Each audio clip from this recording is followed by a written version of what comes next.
Cavalry's back. We are no one. We are everyone. We are invisible. Just gonna ask you a series of questions. Answer them honestly. You believe your life is under direct and immediate threat? I wear the mask to protect myself. 3 years of peace, and we convinced ourselves that they were gone. But they were just hibernating. And that time is near. Just the end of the world. It's only just begun. Hello and welcome to this week's episode of Who Watches, a podcast covering the HBO series Watchmen. This week we're covering episode 2, Martial Feats of Comanche Horsemanship. This week is actually a special episode. Dustin is out of town at the moment. He's on the road. So Ryan and I went ahead and recorded a breakdown of the episode. And after Ryan and I's breakdown, Dustin and I will be on the line, and we will be talking about all of the special little Easter eggs and little references to the comic as we go through the episode as well. So stay tuned after Ryan and I and listen to a phone call that I had with Dustin. So Ryan, what'd you think of this week's episode? Holy cow. There's no slowing down. It's just gonna keep going and building and geez. Yeah. We've already gotten plot points out of the way in this episode that would have taken a whole season of another episode to get through. Yeah, it's insane what's going on so quickly. Yeah. And how densely it's happening. I hope it can keep up. I really do. Yeah, my big concern is I'm like, there's 8 more episodes. How do they keep it up? Like you said, how do they keep up? And we theorized last week that they will do kind of this 9 run and be done, but we don't know that. There's the potential that this is the pace they want to go for season after season. Yeah. Man, that's gonna be exhausting. Yeah, if that's what ends up happening. But yeah, this episode was chock so full of little eggs and details, and I think whether you're familiar with the comic or not, it was just like an overload of of information that you're trying to keep up with. Absolutely. Yeah, my role kind of in this podcast is the observer. I've not read the comics. And so I watched the movie, but this is not going to lace seamlessly into the movie. Clearly they're telling a different story.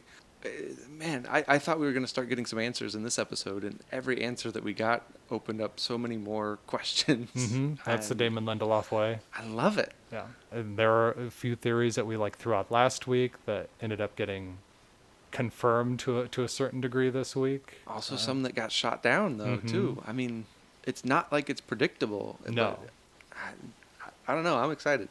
So let's get into the episode. So we start with another flashback, this time to Germany during the Great War. We see a room full of typists, and a German officer comes in and asks for Fräulein Müller because she can speak English. So she goes into his office while he lights his pipe, and he dictates a letter that she transcribes. And as we hear the words that he's dictating and she's transcribing, we see American black soldiers, receiving the letter dropped from the sky. Among them is the boy who we find out this episode, his name is Will. We see his father among them, and we see him reading it, and then we see Will later in a little bit of a flash forward trying on his father's uniform and finding the letter. Yeah. Reading it as a kid and then cutting to present day. So have we gotten Will's father's name yet? I don't think so. I think they're probably deliberately not telling us because I don't think it's probably super relevant. No, I don't think so. I think they're putting it, saying, okay, this is storytelling, or this is building Will's story, not the father's story, not the parent. We're probably not going to know. No. So an interesting thing about this letter that I found out is that it was real. This is a real thing that happened. From the Germans to the black American soldiers. Yeah. Yeah. We're continuing this trend so far that the show has set of things I didn't know existed. Like, it makes total sense, and that's a wicked move to send to the enemies to try and like cause dissension in the ranks. Yeah, they already were very much aware that mm-hmm. there was kind of this tension there already. Yeah. Oh man, and we see it in the we see the way that the white soldiers are treating the black soldiers, even on the American side. Yeah, I hope we keep getting stuff like this. Yeah, it's like this is telling a story that nobody. I mean, I didn't know. I guess maybe there's people out there that are very much aware. I didn't know, and I wasn't expecting this show in particular. I love that they're using this as a platform to tell stories. This is the kind of stuff that I was kind of hoping we would get out of Luke Cage. Oh, yeah. I bring that up out of left field, I know, but like, I really wanted Luke Cage to deal with some real stuff, and it never seemed to get into it. It alluded to it, but it never wanted to actually get real.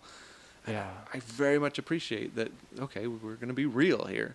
Yeah. Like you said, this DC show on HBO that's the showrunner is a white man is bringing up all this stuff that, and you said, like, something like Luke Cage should have been bringing up. It should have been born for that. Like, I just, it seemed like a missed opportunity there, but I'm glad we're getting it here.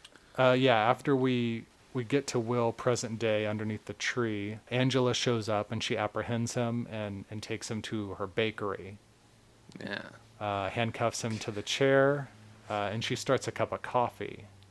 And then she leaves and she lets herself really react to the chief's death. Seep in. Yeah, she's been such this kind of stoic character so far. Mm-hmm. We get to see a little bit behind the curtain, and they're doing great things developing her without having to. She didn't, have a moment where she walks away and goes, "I'm frustrated," and like they're showing and not telling, and it's really good. Yeah. Blew her cover. I mean, she went dressed, and now she's night nurse. Well, yeah. Or night, night, Sister Night. Sister Night. Sister Night. Yeah. So she's Sister Night. She comes back. She composes herself, and the coffee's ready. Timing was great. She hands it to him, and dude downs it. Like, yeah. Do you think that was a deliberate moment to show that he's like not human? But I didn't even. I'll be honest. I've watched it twice. I didn't notice that he had downed it like that. He downed it. It's I like noticed steaming him, and yeah. That's interesting because we see him later at the end of the episode. We see him reach in and pull a hard-boiled egg out of the pot. Yeah. So I noticed that, but that's a good. There's a couple little things that are like really building this story for Will. That's like, what is he? Who is he? Mm-hmm. He's not playing coy, but he's not really willing to tell her everything. No, he hints that he's Dr. Manhattan. Yeah. She doesn't believe that 'cause he's on Mars. I love. But then he like brings up, he can be in two different places at once. Right. He can't be like us. He can be 200 feet tall. Yeah. I think he's testing her mettle. Like he wants to know how smart is she. And I think that probably plays into stuff that'll come in later in the episode here. But yeah, really interesting exchange. He's not angry. He's not like they're doing a very good job setting up this guy to be just able to steal every scene that he's in. Oh yeah. Yeah, he asks for his pills, which we don't know what the pills really do. He claims they're for his memory. Is that connected at all to anything from the graphic novel? No, not really. People don't take pills in the comics. No, there's nothing like that. The only superpowered being is actually Dr. Manhattan. Right. Which is like, is supposed to have like a sense of realism to it that if there was a Superman, this is how it would be. And everybody else is they're all mortal. To have that so early, they're introducing this, they're showing him do things that he shouldn't be able to do, and they're not showing him do things that he shouldn't be able to do. Like he's lifting people that he's too old to be lifting, and other things that happen later on in the episode. Like I don't know. It seems to be setting up that he has some sort of powers, or maybe we're just Maybe he just doesn't care. He's the old Warner Brothers dancing frog. Yeah. So she cuffs him to the chair, right? And then we move on to... Yeah, she gets a call or a page, and she makes the call and receives news of the chief's death.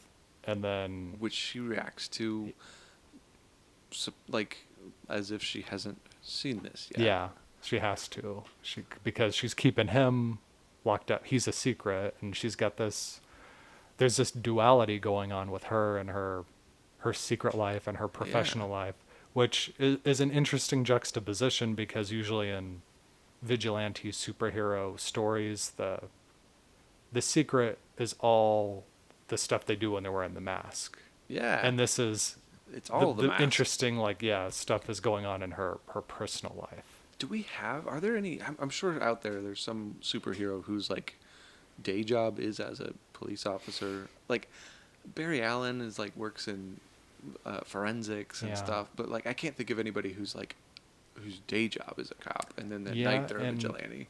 In the book in Watchmen, one of the main Minutemen who, like, works alongside Hooded Justice, Night Owl, the original Night Owl, he was a cop by day. But that's the only one I can think of. I don't know. It's an interesting back and forth. So then in that transition, we get an answer to the question we had last week. She is apparently a detective. Yeah.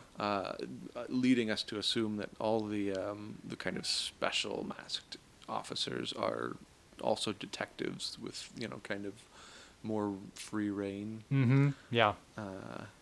But before that, we see she leaves in her car, and we see a newsstand. We get a brief scene at a newsstand where there's a guy named Seymour talking to a delivery man, asking how Tulsa, Vancouver, Jakarta, and Leningrad all had squid showers at the same time. And he claims he thinks it's Robert Redford dropping them on everybody. He thinks it's a big government conspiracy. He calls it the Libstapo. The Libstapo. Yeah. There's so much... There's so much there that I'm assuming is connected somewhat, like, to the original graphic novel. Oh, yeah, for sure. Do those locations mean anything? Yeah, there's a... Okay. I got really excited during the scene because in the book there's a character named Bernard who's he's a news vendor in New York, and he's got a stand that looks just like that. And he's kind of like a Greek chorus during the events of the story. So we keep cutting to him, and he's talking about current events, and as he's talking, it mirrors things that are going on elsewhere. And there's a kid reading a comic right by his newsstand called Tales from the Black Freighter, and as the kid's reading that, there's multiple, like, layers of meaning on top of what this kid's reading, what's going on around him in the scene, what's going on around the world with other characters. It's just layers and layers of stuff going on. So you think we'll see him again? I think we're going to see him throughout. He had such a great presence. Even just that little scene that he had, that I was like, oh, this guy, he's well cast. He's he's likable. I'm glad to maybe see more of him. Yeah, and then there's a girl shows up, and she picks up a stack of magazines and papers that she apparently, like, picks up every day. And then he refers to, like, some third party, and he asks, does she really read all of these? And then she responds, of course, don't you? He says, oh, I read it, I just don't believe it. Which is a great line. Yeah. We don't really get... she's not attached to it. That's a whole new character, right? Yeah, she is. But whoever she's taking these to can be somebody that, we might be we don't know who that is. Yeah. So I found that very interesting. But then second episode, more squids raining from the sky. Well, I think it's still the same incident from the first episode, but this is just the news reporting on it in the papers the next day. Yeah, but like the reaction in general has not been like, oh my gosh, squid from the sky. It's like this is a regular kind of an occurrence. Yeah. Nobody's like shocked by it. No. This has got to go somewhere just crazy. Like, I have no context. No, that's for squid raining from the sky. That's such a great like hook. Yeah, it is. It's very intriguing. We move on to the crime scene. Angela arrives at the crime scene. A Sister Knight, Looking Glass, gets in her car, and he eats some nuts. And we're led to believe that he's just kind of been working this site all night. Yeah, him and Red Scare have been there. He discloses that the chief suffered the whole time, and which they get all of this information before they even get the body down, which I was kind of intrigued by. So do you think that's saying something about him, and just like we're kind of led to believe he has incredible observational powers? That's a real good observation, because I didn't think of that. I saw that as some kind of a plot hole, but based on what we've seen of how he can read people and see details very quickly. Yeah. So that would make a lot of sense. And his name, Looking Glass, it implies that. So far, he's the most intriguing character to me. Oh yeah. And probably not by accident. Like he's definitely written to be kind of intriguing, mysterious, a little bit. I love the casting. Oh yeah. They kind of have their back and forth about. He obviously is. He's not willing to rule anybody out just because he knows them, right? Yeah. He's almost playing kind of what I know about Rorschach. Like he's not willing to. He's kind of a loner. He's willing to do whatever he sees necessary to get to the justice that he sees. Yeah. And I don't know. I'm really curious where they go with that. While the 7th Cavalry have taken on like Rorschach's imagery and his and they're using a lot of his words, I feel like spiritually Looking Glass is like the Rorschach of this series, based on a lot of imagery that we see of him. Rorschach is always, he doesn't like to show his face. Yeah. Whenever he does show any part of his face, it's always his mouth so that he can eat, and that's all we see Looking Glass do. Yeah, in this episode at least. Last episode, Crawford was telling him like, put on your face, and like, I wonder if he has some sort of like he's lost kind of his identity in the idea of Looking Glass. I don't know. Because like even at home, he won't take it off. Yeah, as we see later. He's fascinating to me so far. Yeah. I think he's well cast. He's well written. He could go anywhere, and I think I would really be on board for it. Yeah. Obviously, Sister Knight is not amused by his questioning. What's interesting to me, though, is if he's such a quick study of everybody, and then Sister Knight shows up, she's got Will locked up in the bakery. There's been a couple times she's gone outside of kind of what I guess would typically be the due process.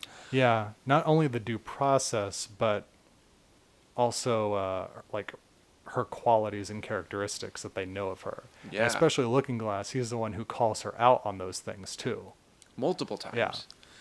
Yeah. And so I'm intrigued that he doesn't immediately know something's up, or maybe he's just not letting on. Yeah. But I think I think their dynamic is really important so far. I think they're going to clash pretty heavily here coming up quick. Yeah, I could see that. But then speaking of clashing, they get out.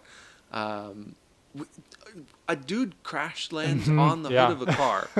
Is this something that's established in the comics? No, that's a whole new thing. This is apparently the media, trying to get pictures them moths, and video. I think. Yep, that's what Red Scare calls them, moths. If you want to make the media like more annoying, moths to a flame. Yeah, that's great imagery, but also they're knocking him out of the sky. Like, Yeah. So we get one shot of one guy crashing on the hood of the car, but then do they tase? They the tase other guy? another guy and he falls crashes out of the sky. Like, oh man, that's a risky move there. I would start wearing some sort of body armor, I guess, if I'm gonna be flying around. Yeah, it's very interesting. In this world, they have literal people with wings instead of drones. Yeah, but that was just such a neat little element of world building. I don't know. They just casually drop in that jetpacks exist. Yeah. Yeah, in the world of the comic, in Manhattan at least, you see a bunch of airships. You see like a bunch of like blimps and things that can kind of levitate through the air. And Kind of like Archie. Yep, like Archie. And that's all based on technology that came from Dr. Manhattan. Oh, okay. Like his presence like shifted technology. That's why all the cars are electric. That's another detail. Oh, that's fascinating. That has really cool implications. Yeah. So do you think that the moths, like kind of these wing suits, come from that? Because it didn't seem like it's using the same kind of levitation stuff. Yeah, I don't know. But we where didn't that really get a comes great from. look at it. No. So we'll get some more of them along the way, I'm sure. Yeah. So then they all, after that, they bring down the chief's body, and as they're doing it, Angela's like hugging him, and then we get a cut from her like hugging his body tenderly to her hugging her husband, and a flashback, which is those like this whole episode, every transition, I was just like so blown away by. I didn't even notice all of them the first time, but that's just a constant throughout the comic of like a juxtaposition of the same thing, and you're seeing it twice. But the visual storytelling has just been phenomenal, and every time you do jump to like a flashback, you just don't know where it's going to take you. Like it's all over the place. And so this one jumps back to what we pretty quickly find out is the White Night, right? Is what they call it. Christmas Eve. Did we know that it was Christmas Eve? No, before? This is the first time we know of that. Which is, man, an extra layer of But we also find out then that like her and Cal have apparently been married at least this long. The Seventh Cavalry are like they bust in. Does anything else happen before that that's jumped out to you? No, not really. Just nothing of too much significance. Yeah, I think it's just like a tender moment between husband and wife. Yeah. There's like imagery that like is obviously like popping out. The minutes to midnight is a thing that's the clocks. The clocks and imagery Big of hand that. and a little hand. Yeah. Yeah, and then once again we see her and her husband in like this intimate moment, and it's interrupted with trauma. Yeah, I'm glad that you picked up on that, because that's twice now, 2 for 2. I'm wondering what role kind of Cal plays in the larger story. I can't tell yet if has a small role because he's not like super important to the plot, or if he has a small role because he's going to come in a major way in the plot. Yeah, I think I could see the latter based on he's billed pretty highly on the show. Oh, is he really? So, yeah. Interesting. I'm waiting for. If I had a guess, that's what my gut tells me, but we'll see. Yeah, we'll see. Yeah, but then we have the 7th Cavalry kind of busting in. Once again, we see her just be able to jump into action at a moment's notice. No guns stashed at this point, but man, she made do with what she had pretty easily. Unplugs the lights, makes it all dark immediately. Yeah. So she can work in that environment. They've got the fight in the kitchen. She takes out one guy, and then she gets shot in the abdomen, and he's about to take her out when she just blacks out. And I don't think, because I paid attention to the scene after, and we never get a clear indication of what happened. No, nothing at all, which is not on accident. Yeah. I mean, we don't get an explanation yet. But what I thought was interesting about that is she jumps into action so easily, and she's an officer at this point. It's not like she's gone through special training after, between the White Knight and now, like the current time in the story. She's apparently already a badass. Yeah. And like, I wonder if we'll get to know how and why.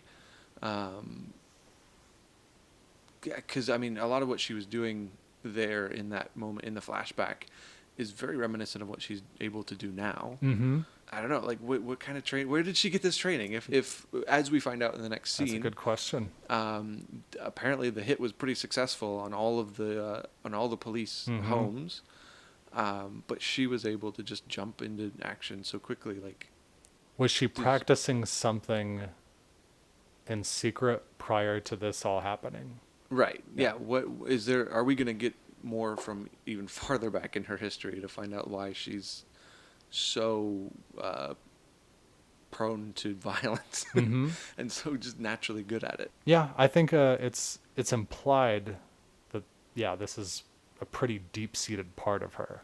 Yeah. So then, kind of next scene, she transitions. She fades to black, and then she wakes up, and Crawford's there. Yeah.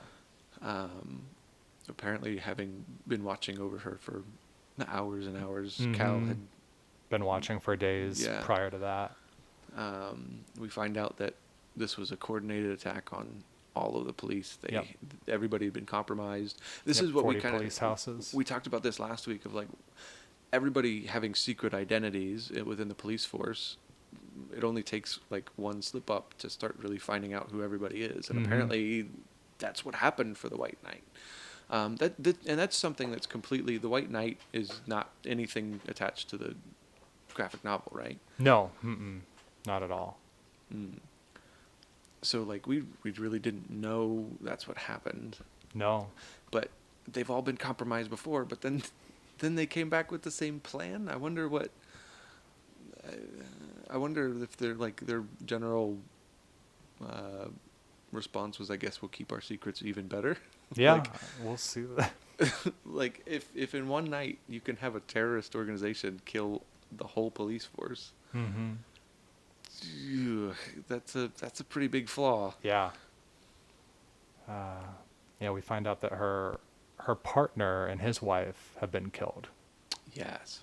So, their 3 kids, Topher, I forget the other 2's names, but she ends up. I'm sorry. She ends up adopting them, and those are the kids that we were introduced to as her kids. Yeah. So we're led to believe at this point that like Looking Glass and Red Scare, we've never seen them independent of the other. Yeah. So I'm assuming that they're some sort of like their partners.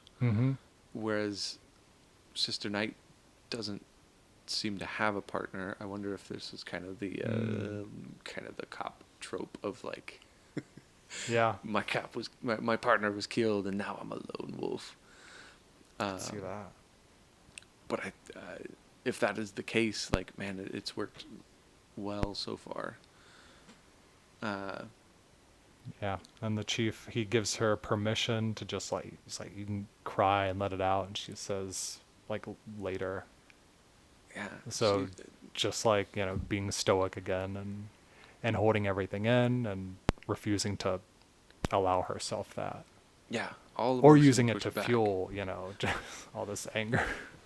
Right. And that's what we see later is like, she's clearly funneling this somewhere. And like with the scene earlier on when she kind of breaks for a second with Will,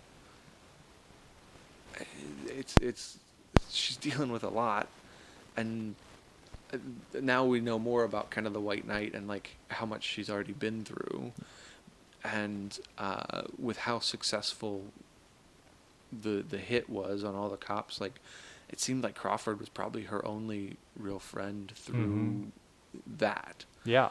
And so they become friends in this scene. Yeah. Because she wants to call him Chief, and he says to call him Judd. And I think vice versa. Yeah, he calls her Officer Abar or Abar, or however they pronounce it. Yeah. So then we get the transition from Angela's hand on the chief's hand in the hospital to him in the body bag. Yeah. They've really, in just 2 episodes, built this relationship up to like, that's tough. Like, you really are feeling for her every moment of this, and that she's already kind of duplicitous in it. Like, she knows more than she can share right now, and like, yeah, there's a lot just happening, and you're feeling the weight of it while she's feeling the weight of it. Yeah, while he's her superior, you kind of get the sense that he like filled this void of, this partner she lost. Yeah. Oh, yeah. That's interesting. Yeah. So yeah, we get him being put away. And Looking Glass asks, now what? And Red Scare says that they go into Nixonville and make them talk.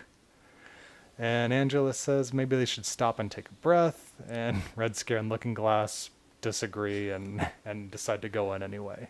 And Looking Glass kind of calls her out of like, you don't want to start a fight. Yeah. And Red Scare, especially with those kind of people. Yeah. And Red Scare's clearly ready to do something. Is it that moment that that Looking Glass kind of calls? He says to stand down or something. He tells him to. I think that was earlier though with the moths. Oh, I think it probably was. And Red Scare's like, "Are you in charge?" Mm-hmm. And yeah, like, no. They don't know. Say, who's in charge then? Like, clearly they're not.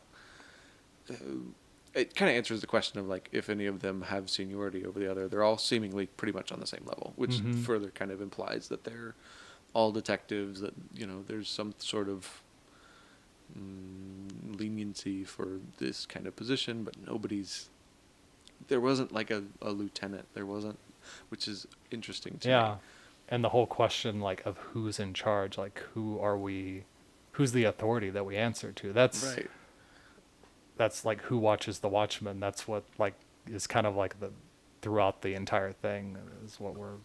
So do you think that starts a similar kind of trend as like what?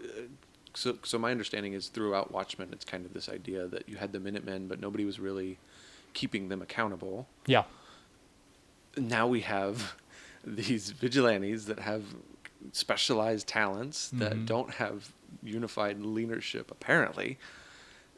Do you think we're going to see just kind of this witch hunt keep going? That we're going to, like, they have some sort of authority with a badge, but nobody's keeping them accountable. Yeah, we'll see what happens there. Yeah. Yeah, I don't know. I don't know if there's going to be a new chief or if somebody gets promoted or what could happen there. I'm curious. We've not really gotten a lot of the bureaucracy side of any of this yet, with the exception of maybe Panda. Yeah. Like, maybe he's the lone bureaucrat and like they're just going to not tell him about anything. I don't know. I don't know. But Red Scare gets his scene. Mm-hmm. Where they roll into Nixonville and he gets to stand on top of the car. He says that they're all going to get into the paddy wagons if they decide not to accept his invitation, or he'll tear down their idol of Nixon. So is Nixon a big, like, he's a fairly big part of the Watchmen comics, right? Yeah, like that's because he's president of the United States during the during comic. Vietnam, right? Well, during Vietnam, and then throughout the 70s, because we win the war in Vietnam thanks to Dr. Manhattan. Yeah. And him being an American power. Firearms are bound by some sort of law. Yeah. They're not just free to use. Can't just which then makes me wonder, like, if they don't have the police, the chief of police, are they able to use firearms at all? Is he the only one that was allowed, that was able to give them the go-ahead? Mm-hmm. Yeah, we don't know about that. I don't know. But we also get another scene then with Sister Knight and Looking Glass. Yeah. Talking about like why she isn't participating. This should be something that she's ready to dive into. Until she's forced to. And then there's like pretty quickly there's this answer of like it's not that she's against beating the crap out of people, but she's just trying to keep a lid on it. Yeah. And the whole time, like you're very aware that she has will. She thinks she knows who did it. She has this guy who's admitted to doing it. But at the same time, she doesn't fully believe that. So she's got some reservations. She's really conflicted, and even if she did believe it, we don't know that she would stop this kind of thing from happening because she clearly has misgivings about anybody who may or may not be part of the cavalry. Yeah. But yeah, after she beats him down, she gets back into her car, calms herself down, and we go to the Greenwood Center for Cultural Heritage, in which she walks in as people are protesting with signs about the Redfordations. Yeah. We're going to hear a lot about that, I think. Yeah. So she goes into a digital kiosk and is greeted by U.S. Treasury Secretary Henry Louis Gates Jr. Is he attached at all? Do we know anything about him? Have we ever heard of him before? You know what? Like, he was presented in such a way that made me question it. He's a real guy. Yep, Skip. I saw him on Twitter say, "Hey, did you see me in Watchmen last night?" Yeah, he's an American literary critic, teacher, historian, filmmaker, and public intellectual. Gotcha. Who currently serves as Alphonse Fletcher University professor and director of the Hutchins Center for African and African American Research at Harvard. Well, that's a title. So, but like they continue kind of this trend of using people from the real, from the real world to do things. Like it makes sense that if Robert Redford was president and trying to make amends, he would pull somebody like this guy, and I don't know, that's fascinating. There's just a ton of just real world intermixed with fiction here. Yeah. It's making me believe that this is like a believable alternate reality. I mean, the Dr. Manhattan stuff. So like the stuff that kind of keeps it on the edge of that believability is stuff like the moths and like the Archie, but like when you start saying, okay, Dr. Manhattan is this superpower. He can manipulate atoms, right, on the molecular level. He can do whatever he wants. Reality itself is almost just the physical world. Yeah, he's kind of. I think I've heard like quotes about him like alluding to being able to create complete worlds with life and everything, and just he gets to play God however he wants to do. So like, you introduce that and go, okay, yeah, technology would be able to advance in some area. Like culturally, it seems pretty similar to ours in some significantly different ways, but the tech is advanced in some ways and not in others. Yeah. You've got like the holograms in this scene, which are cool, but like typically when you have kind of like these parallel universes, you've got like like Einstein didn't die, and so now we have, we've discovered sustainable energy, or so like crazy stuff like that. And this is like just pushed to the very edge of like this is totally believable, and they're using people that would pretty much be where they are either way, doing the same kind of things, or like I don't know. I'm really fascinated by this. Yeah. Does that hold pretty true for the comics? Like Oh yeah, like with the whole thing, you see that the first time I was reading the comic, and you see stuff about like Richard Nixon, and I'm like, why? He's still around. He's still in office. Yeah. And then you start to like see all of these other things, that are still like going on in the world based on the influence of the Minutemen, the Comedian, and Dr. Manhattan, and its effect on U.S. and world history. Another thing is during the the newsstand, when he goes through all the he lists all the cities that get rained upon with squid. One of them is Leningrad. Yeah, you said that. What is that? Leningrad is St. Petersburg now. It's gone through many names. It was Sankt Petersburg, and it was renamed Petrograd, which means Peter City, in 1914, so that it had less of a German influence on the name. So, and then it was named Leningrad after the death of Vladimir Lenin in 1924, and it again was named St. Petersburg in 1991 when the Soviet Union collapsed. So, based on this altered history, and there's plenty of Cold War and U.S. and Soviet Union relations things happening in the original comic that would lead you to believe in this timeline that the Soviet Union never collapsed. My brain hurts with so much research that they have to do every time they talk about, like, there's so many little ripple effects when you change one little thing. Like, anybody who's, I guess, tried to write, like... I don't even know how you map this out. Yeah. You'd have to pull from so many different resources.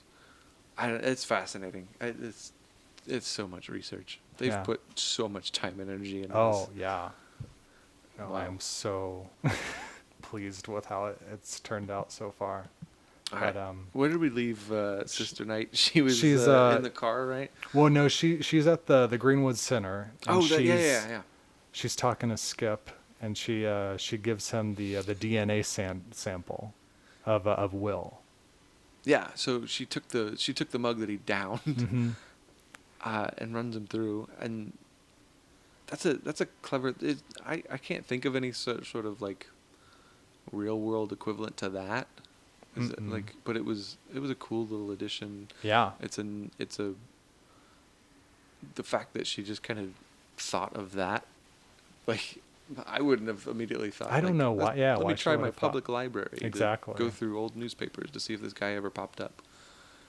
She just gives the name Will because she doesn't know his last name. No. And that was it. Like, she didn't even know that was going to work at that point.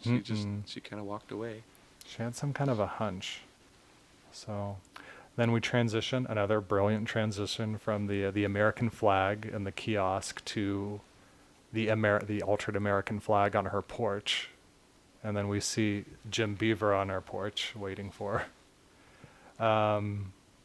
Which she says that he can't be there, and he says, well, you can't, like, withhold my visitation rights. So we get the impression, I figured he's He must the be a kid's relative. grandfather of Yeah. some kind, probably. It gotta be, right? Mhm. Like, we really don't get a lot out of this, but clearly there's some sort of tension over the kids, but then it's pretty easily resolved. With some money. With some money. And then another reference to the reformations. Yeah. You're not really... You don't walk away liking this guy. No. It's tough because I think Jim Beaver's such a likable, like, guy. As far as, like, the characters he tends to play, even when it's like he's not a nice guy, he's still kind of a guy you want to like. Yeah. He's a really likable guy in Deadwood. Oh. And he's in Breaking Bad and Better Call Saul as the special arms dealer. Okay, that's... Got it. I wasn't putting that together. What is your gut reaction on if he's part of the cavalry or not? Oh, I think it seems pretty likely. Yeah. Oh, I could see, him being somebody who uncovers, like, her, like, real identity. And that's a good point. That's immediately where I went to, was like, he's gotta be connected to them in some major way, and he's got this tension already built, and, like, I'm sure we'll see some sort of probably development of, like, him having to question what's best for the kids. Yeah. And, like, that'll be his kind of foil, maybe, or not. But I don't know. Like, we've not seen the last of him. Mm-hmm. He's coming back. But it also is another, man, there's so much tension for her in her world, there's so many different things. She's hiding her identity. You know, she's got this history with the White Knight. She's got her partner's kids, and like, oh yeah, she's dealing with just so many different aspects of so many different things.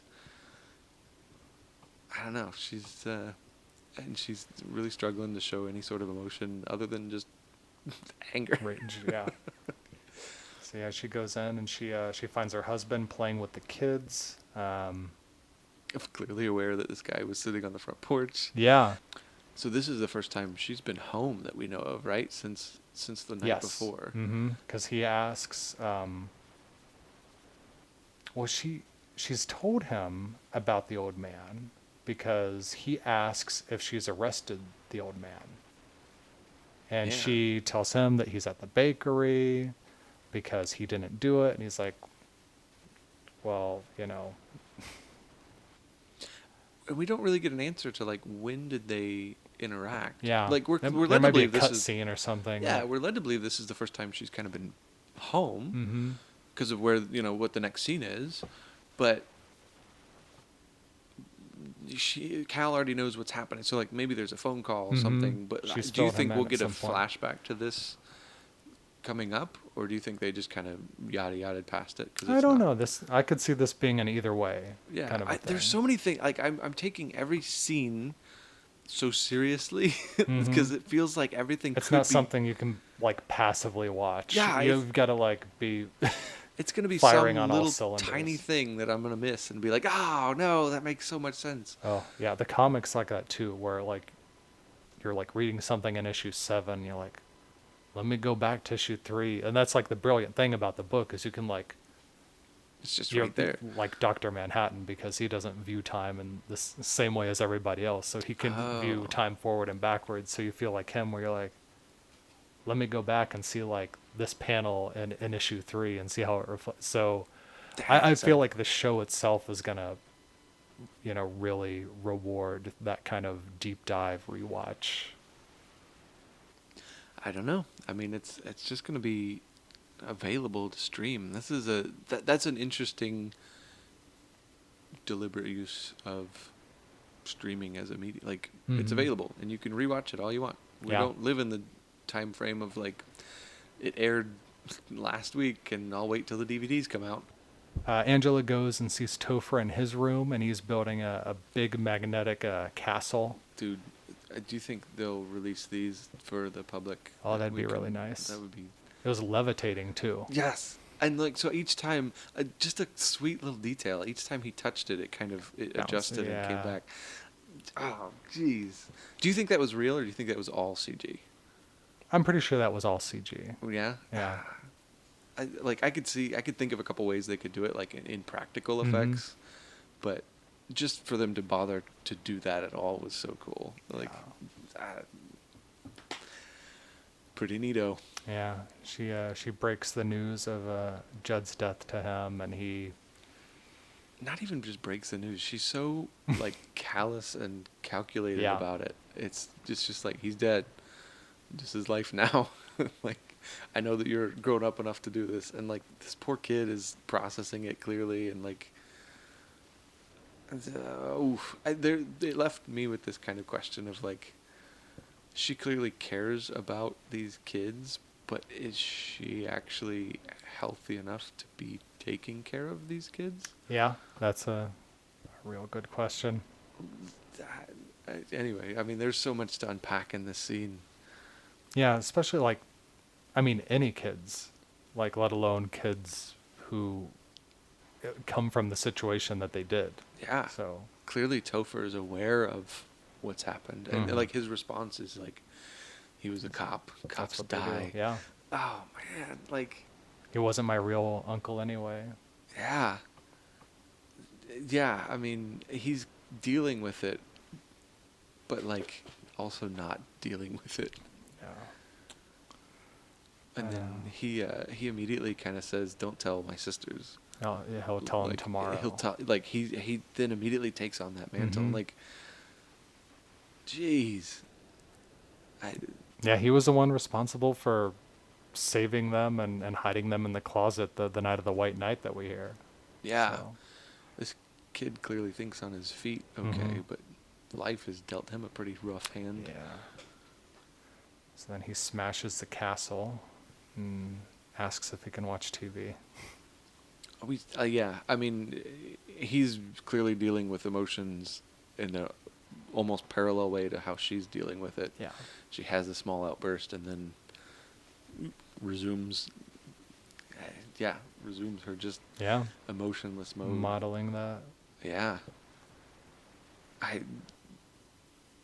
So the first episode, red predations get brought up, and Topher just loses his mind. He attacks the kid. This episode, he's got this little outburst, but like, I don't know, like he's got just a lot happening in his world. Mm-hmm. Yeah. Well, I think we'll see some more of him. Yeah, I'll see terrible things happen to him, I'm sure. Yeah. There's never anything good that happens with kids in the Watchmen. Yeah. But then we finally see American Hero Story.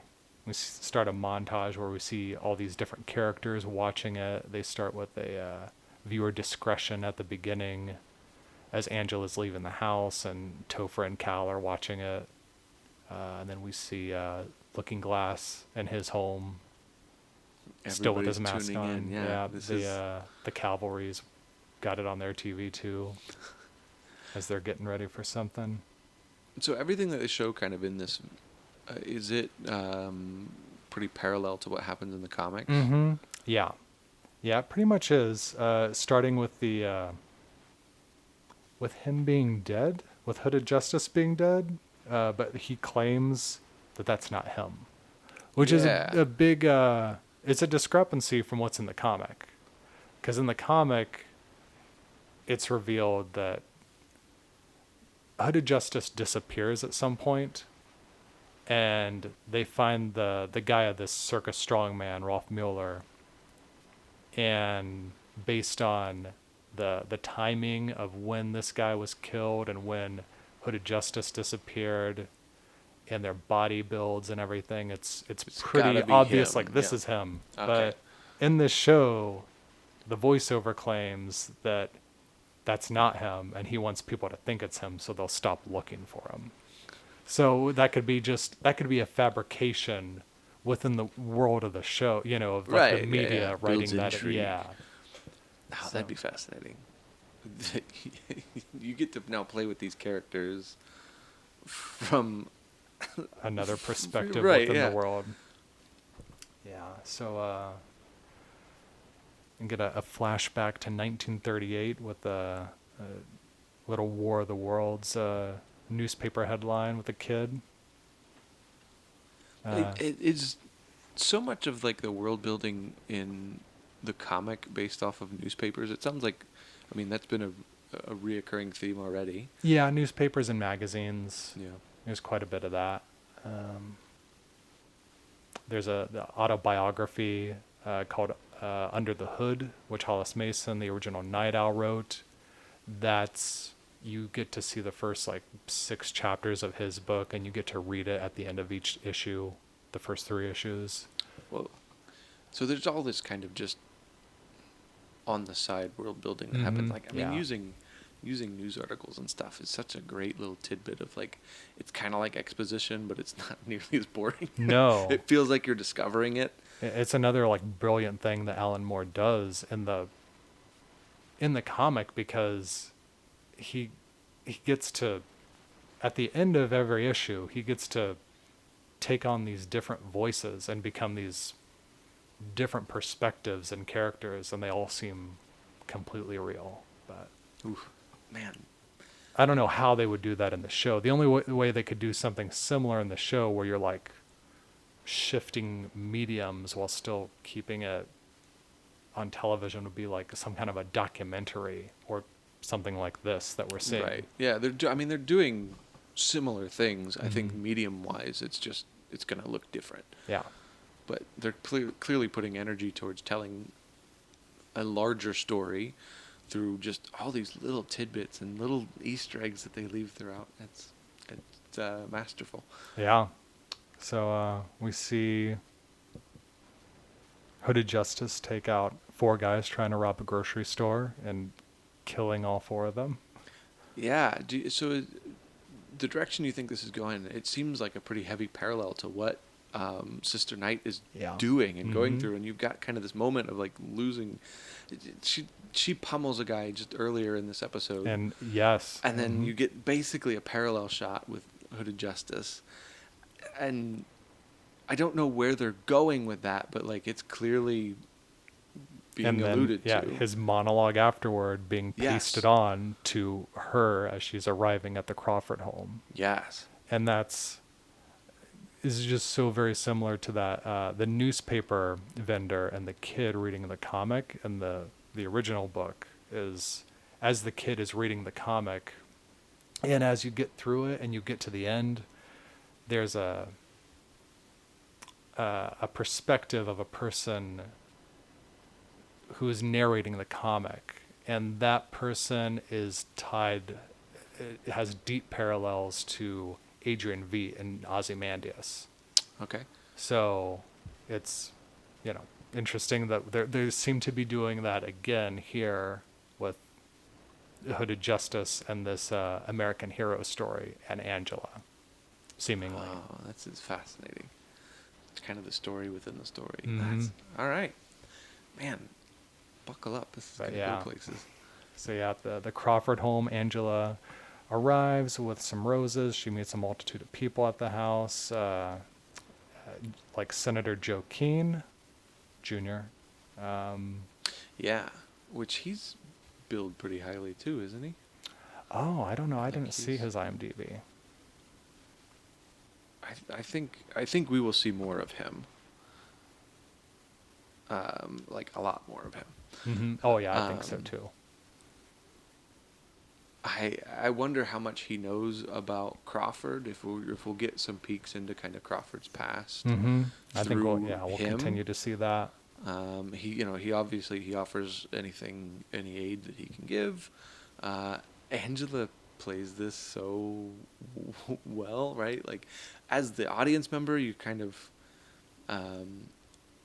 you've been through this journey with her just in the last like 2 days or however long this has taken place so far, and this feels overwhelming in the moment as an audience member, and like you feel like you're starting to see some of these emotions coming out, and then she collapses. Mm-hmm.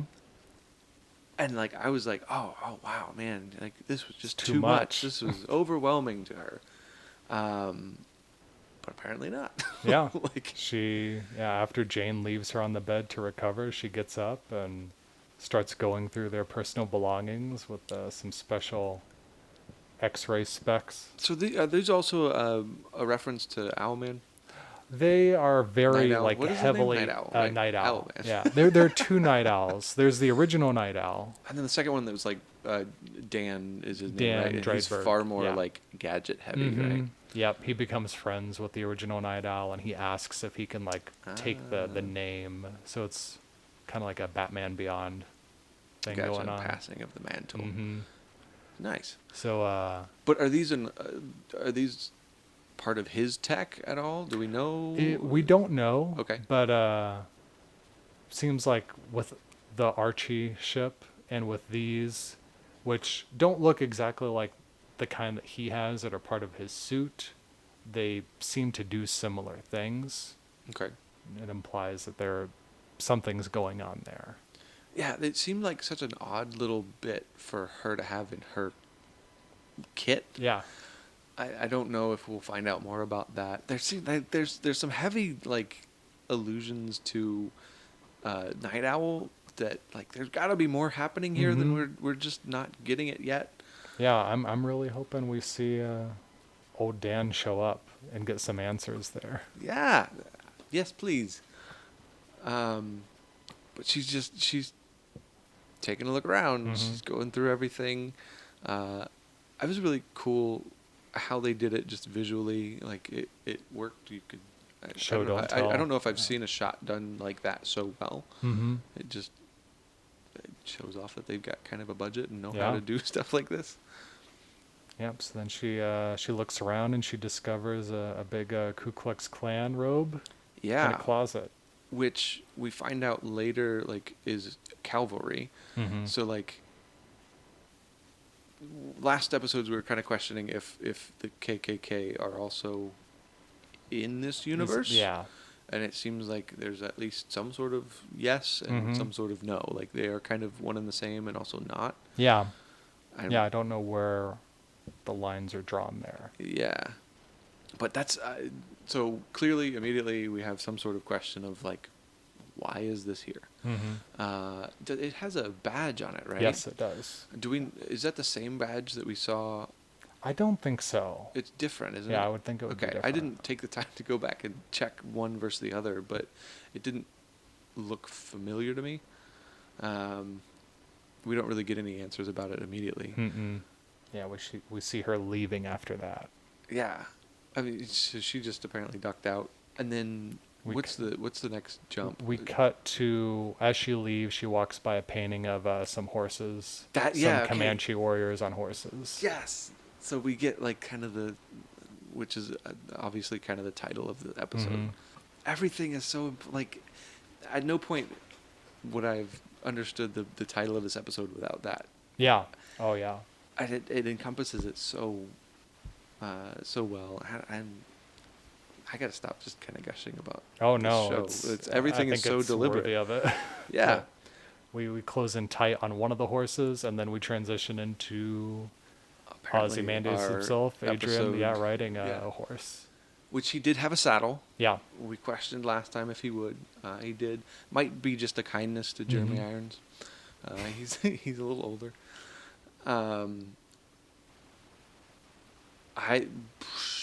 Yeah, this I got scene, nothing on I'm this. This curious is what you think. I have no idea what's happening. Like, you've got basically what seems like kind of this routine that he goes through maybe every day. They talk about this. Yeah, you see him first off before you even go inside. He picks a tomato off of a tree and Off eats of a it. tree, yeah. So he's doing some weird stuff. Once again, maybe kind of raising the question of is he playing with genes Mhm. more? He didn't like the taste of the tomato, I guess. You really couldn't tell. But Yeah, he I doesn't, don't know he, what he that takes a reaction bite meant, and yeah. then Squeezes it. and- Yeah. And then we go through. We go back into the house, and, like, they do the same kind of routine with the same happy anniversary. Which he's like, get on with it. Right. But there's 2 candles in the cake this time. Yeah. So I'm like, is this the second time this has happened, or is this like happening every day? Is this happening every week? Like, what's going on? Yeah, with a show that raises so many questions and is so happy to not give you much resolve or resolution, I should say. This is just bizarre to me. Like, is this? So I mean, we're pretty confident this is Ozymandias. Yeah. What is his name? Adrian Veidt. But yeah, is I saw. this consistent with, like, how his character shows up in the comics? No, Okay. not at all. Well, in some ways yes, in some ways no. He's a very mysterious person throughout the entire run of the book. Okay, but he's the most intelligent man in the world, Yes, right? he's the smartest man in the world. He's already kind of eccentric. So, like, those are consistent things. Yeah, and in the book, this seems he has this, like, getaway in England that it looks like that's where it is. And in the book, he's got this special getaway in Antarctica, where he's got this giant place that he's built. He's got a big dome, this biodome in Antarctica, which has like a jungle in it. Okay. And attached to, like, this big complex that he's, like, put together that's all inspired by like Egyptian decor. All right. So it's not really inconsistent then, but it's also not really consistent. Like, Yeah, once you understand because every character in the book has their own backstory and issues, And he's the most mysterious one. And you get his backstory in the second to last issue, in which, this all makes sense. Like everything he's doing and everything he's done, it's, I get it now. And so I'm assuming then it probably is going to hold for this series. yeah, We're but you were probably never not gonna like, in the book, you were never perplexed by him. He was, it was okay. always like a straightforward, like, yeah, of course, like this is happening, and of course he would just shrug these people off. Like you were you were never presented him in some bizarre, mysterious situation where like, what's going on with this guy? he always made sense until. Gotcha. He's not Willy Wonka. No. And in this, he's Willy Wonka. Like Yeah. there's just. It's very hard to find any sort of thread. We get to the play, which we do find out is apparently kind of a retelling of the creation of Dr. Manhattan. Yeah. We have the Mr. Phillips, and we have Miss Crookshanks. Yeah.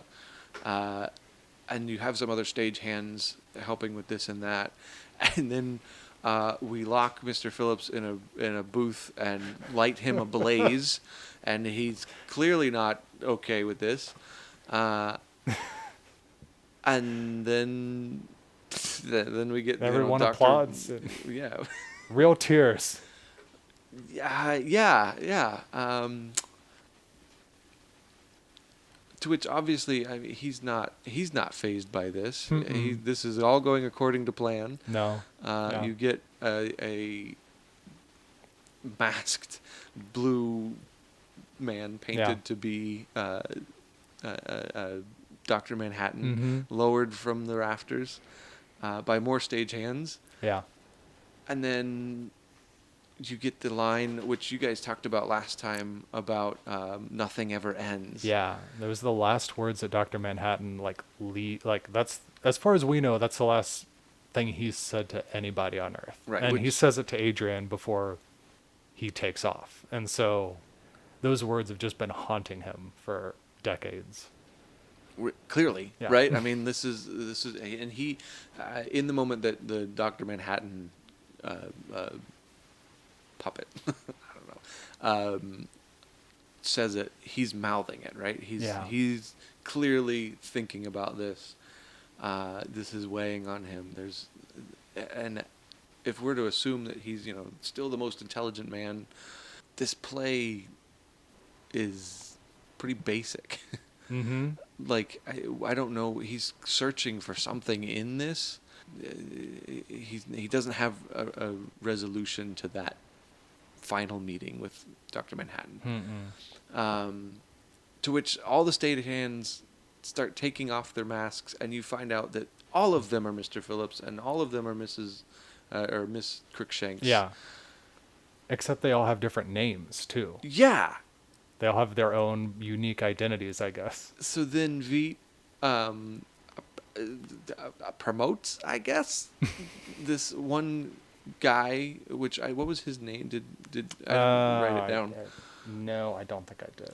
But he promotes him then to Mr. Phillips, and just kind of like he accepts it like an imperial officer accepting a promotion from Darth Vader. It is no answers. We did not get any answers throughout this whole scene. Yeah, more questions. They take him down to the basement, and he says, "We'll have a use for him before too long." Yeah, and he gets the stopwatch back. Yeah, or the pocket watch, and that's kind of that. Okay. Yeah, just nothing but questions there. Yeah, I guess the only thing it kind of answered was he's created these people, which it kind of explains their kind of bizarre behavior in the previous episode.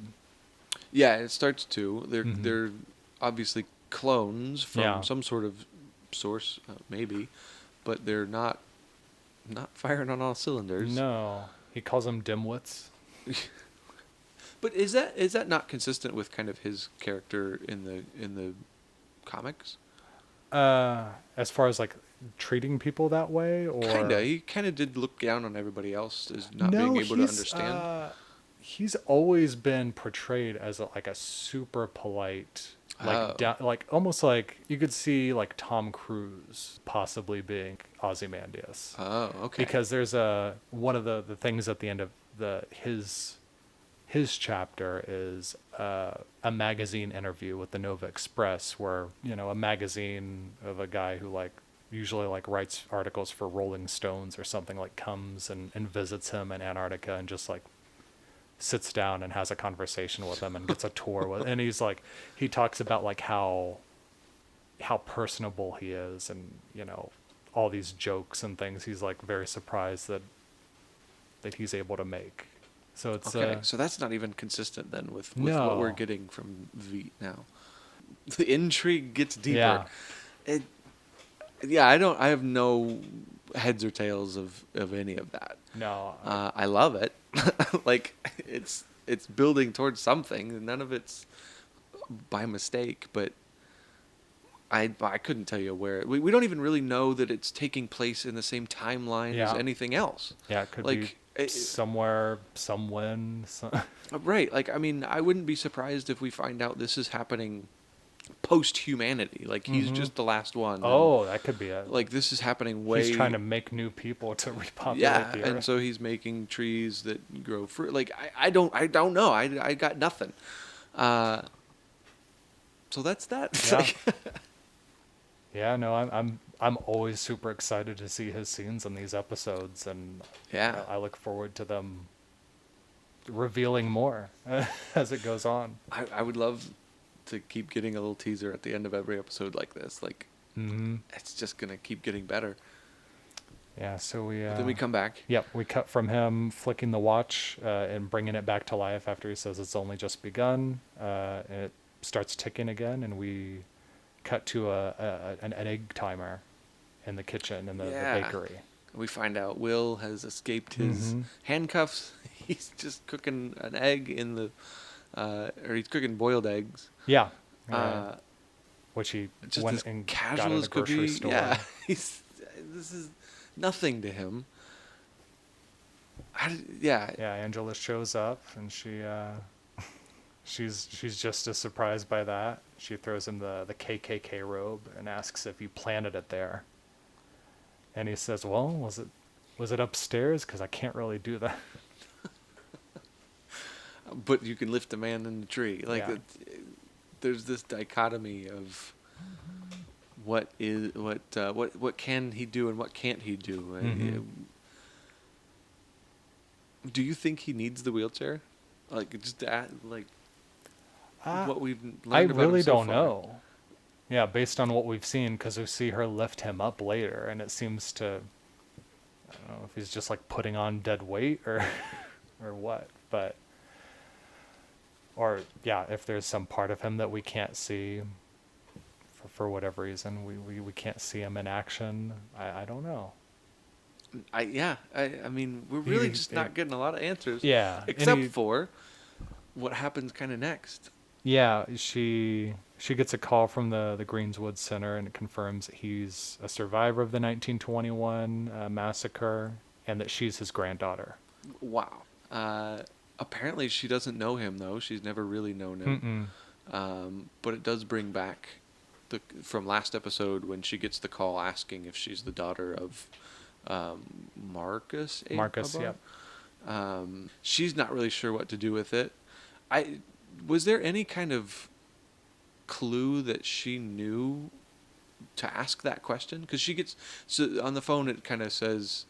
It says that they've also identified 2 descendants of him, and if she had if she had a name to like say it, and they would confirm that. Right, and she immediately goes for her own name. But at no point did I get. I didn't know that was coming. That was just kind of out of left field. No, I mean, I don't know if I thought she was going to be related to him. I thought she might be a descendant of that girl. Yeah, wrapped in the flag. I thought we were going with some themes there.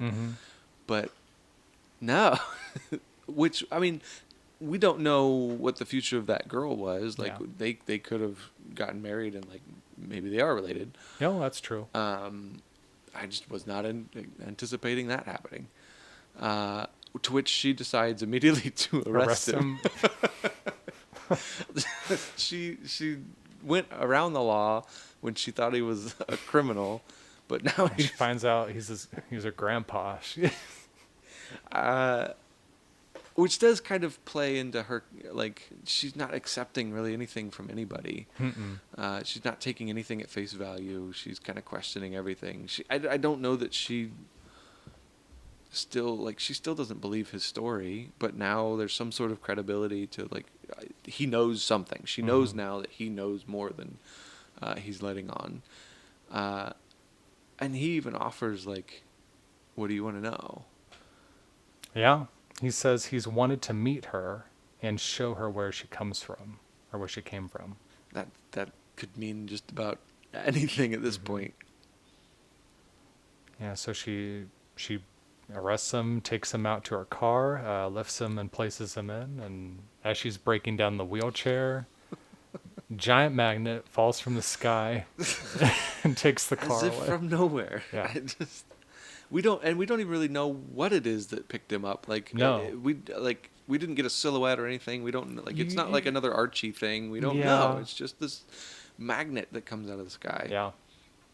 And lifts him away, and off he goes. And as he's being lifted away, the letter from at the beginning of the episode falls from the sky, and she catches it. Watch over this boy, which has come up multiple times now. It's like the fourth time this has come into the story in some sort of important way. Now we know what's on the backside of it, and it's the letter from the beginning of this episode. Yeah. What's that all about? Yeah. It's like a great way to bookend it. That paper's held up well for the past 100 years. We're led to believe it's over 100 years old. Yeah. Jeez. But yeah, he says in the scene previous to that he has friends in high places, and he would be able to escape if she were to try to arrest him. So we see that pay off. Yeah, almost immediately. Like I said at the beginning of this, the things that are happening so fast in this series so far are things that would take a whole season of almost any other show. Oh yeah. Like, we already know now that they're related, but he's something. Like, he's more than meets the eye. He's a transformer. That's what he is. It's the greatest Optimus crossover Prime that we've ever seen. The magnet makes sense too. Then, no, there's just they're answering questions, but every question they answer raises three more. Oh yeah. Do you think is this going to do like the Lost thing where you don't really get enough of the answer? There's too many questions. Like, no, I think Lindelof kind of knows not to do that again. I think he knows that he wants to give people answers, and I think they've been working on this, as we've seen, with such care that I think the thing I like about the book is you read like issue 1, like every piece of it makes sense and it all fits together. So I'm hoping to see that with this season. Yeah. So I was a huge fan of Heroes when it came out. I dove in pretty deep with that, and like they really put a lot of energy towards it. And this is everything that I wanted that to really be so far. It's got my attention in a way that Heroes almost did. Like, there were just a couple little holes here and there that just slowly deteriorated it. But this is telling a great story. Yeah. While also giving us a ton of context and history lessons. Right. And it's grounded in so many real things that it's, I don't know, it's shaping up to be kind of a great addition to what is already kind of a masterful perfection of the comic medium. Mm-hmm. This is being adapted and adding to that story in an amazing way. Yeah. No. Yeah, absolutely. I don't know where else it goes from here, but no, I'm looking forward to seeing where they take it next, and I think we'll end it there. Looking forward to next week. Okay, so Ryan, so where can people find you and your work at? You can find me at Harbjagen, Harbjagen, on Twitter.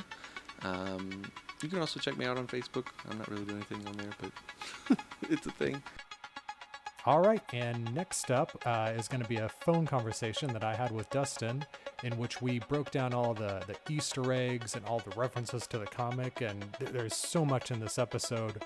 I don't even think we were able to get through half of them in this short amount of time that we had. So apologies for the audio quality of this interview. My levels ended up being pretty low, and I tried to fix it as much as possible, but it's still pretty apparent, especially compared to the rest of the episode. So hopefully things will be back to normal next week. Enjoy the conversation. So Dustin, you just got done watching the episode. What did you think? Oh man, it was good. We got a lot of questions a good chunk of questions that we had last time were answered. Some theories proven true. It was it was a solid episode. It's definitely doing a good job of kind of expanding the lore and mythology of this world that they're building, which is really cool. And I'm on board. Like it's great. It seems like it's keeping up the momentum and the intrigue of that first episode. So yeah, it is. I feel good about it going forward. Yeah, it's very exciting. It's just it is so full of so many different nuggets sprinkled throughout the episode. As I was watching it, I was just trying to keep up with it all, and I just feel like you could take any one of these scenes and we could talk for like an hour. Oh yeah, there's a lot going on this time around. What stood out to you initially? Like, what's the biggest scene stealer of this episode for you?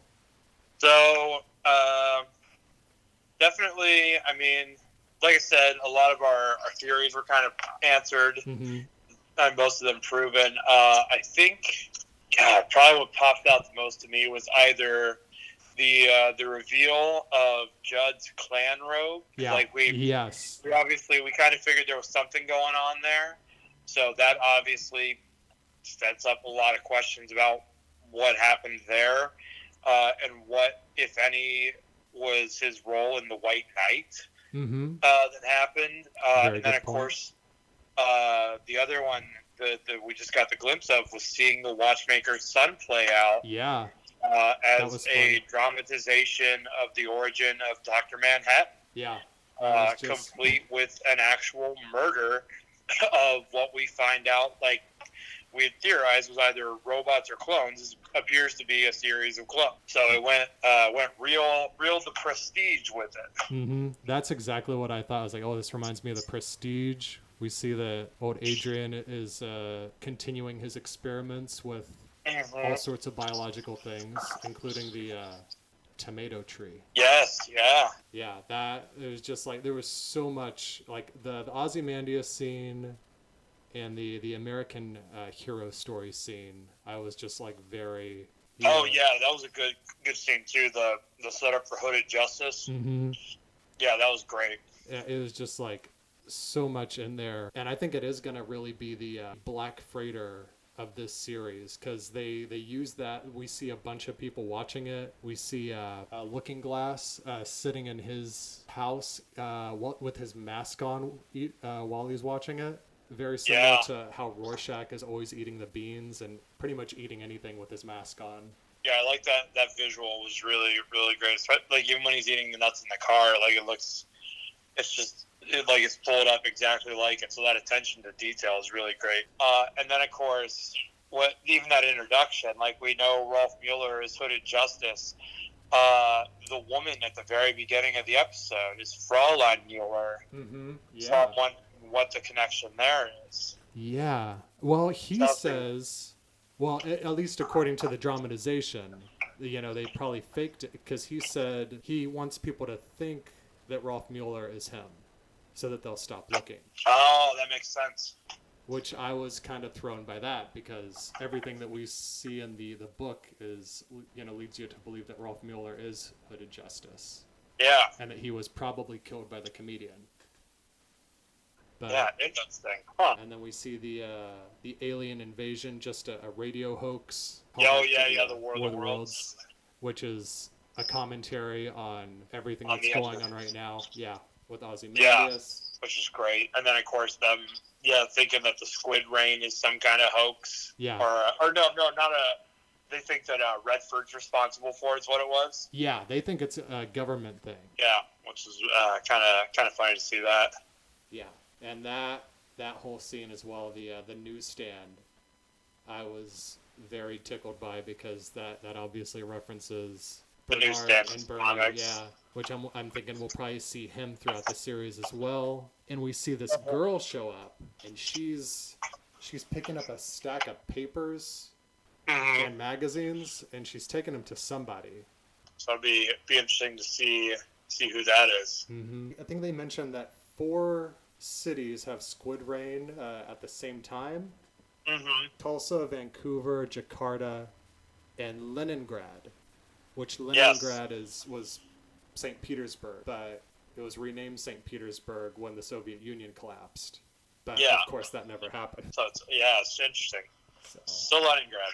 It's also funny too because the thing about the Soviet Union, I feel like Red Scare's Russianness is way more prominent in this episode. Like I don't even remember if we heard him speak in the last episode beyond a line or two. Yeah, no, it's definitely very.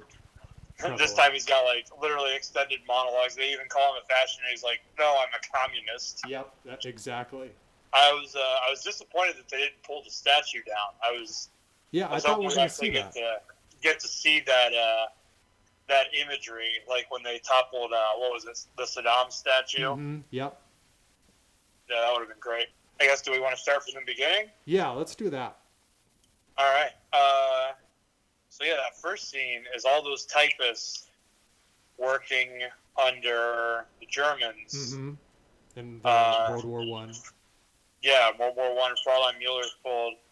We find out that it is for the explicit purpose of sowing dissent amongst colored soldiers enlisted by the U.S., which is politically a very, very smart move.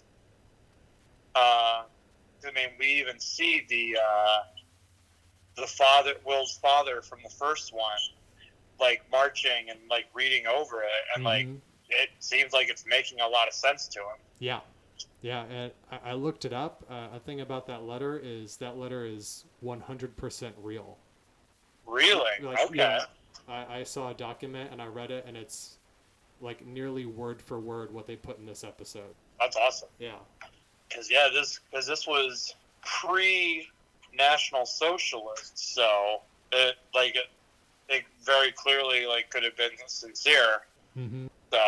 Yeah, so we see those letters raining down. We see a young Will, we know his name is.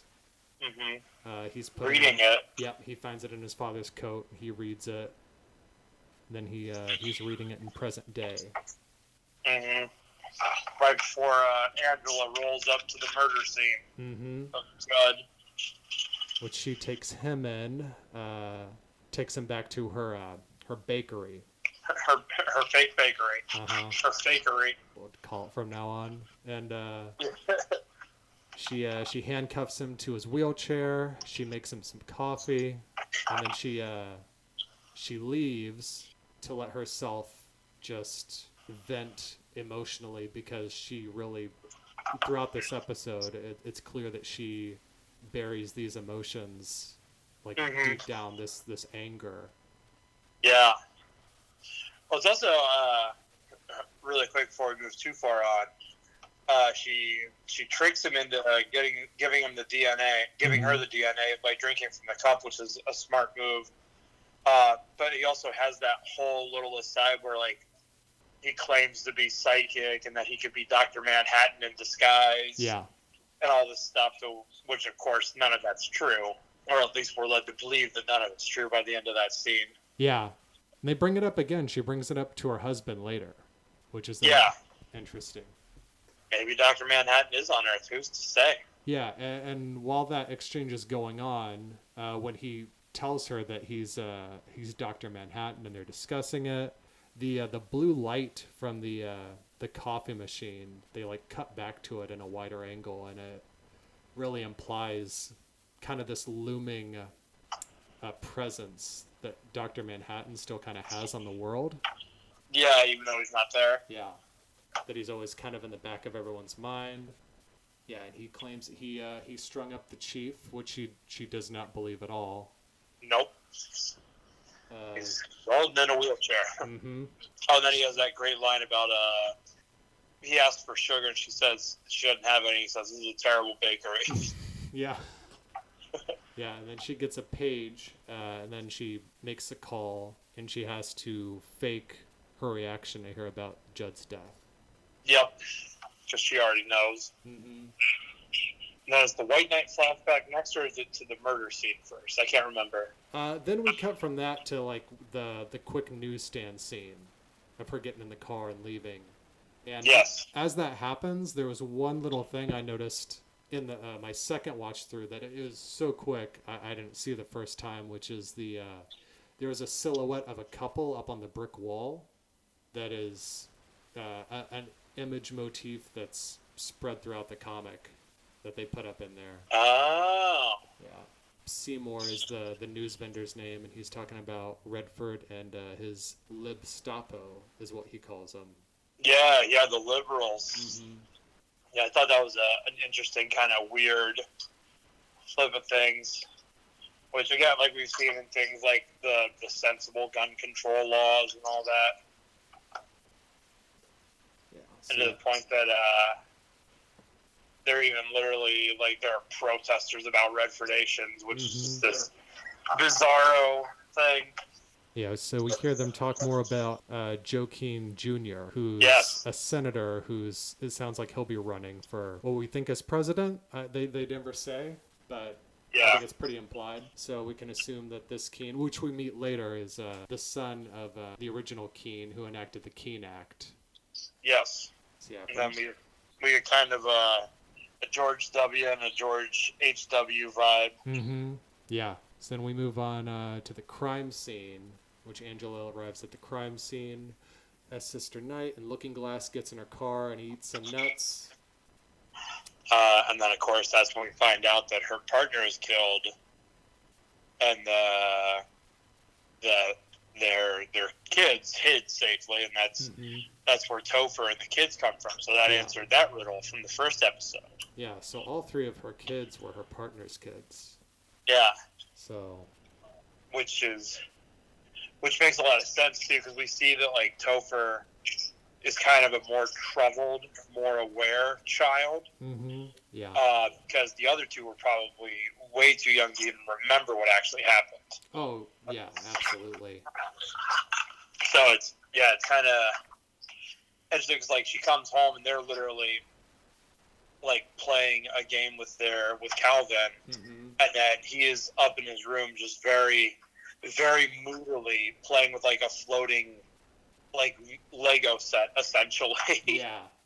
Yes. But yeah, so we get that answer. We find out that was in fact the White Knight, and that the majority of the force just straight up resigned after the massacre, which makes sense, especially if you've got families to think about.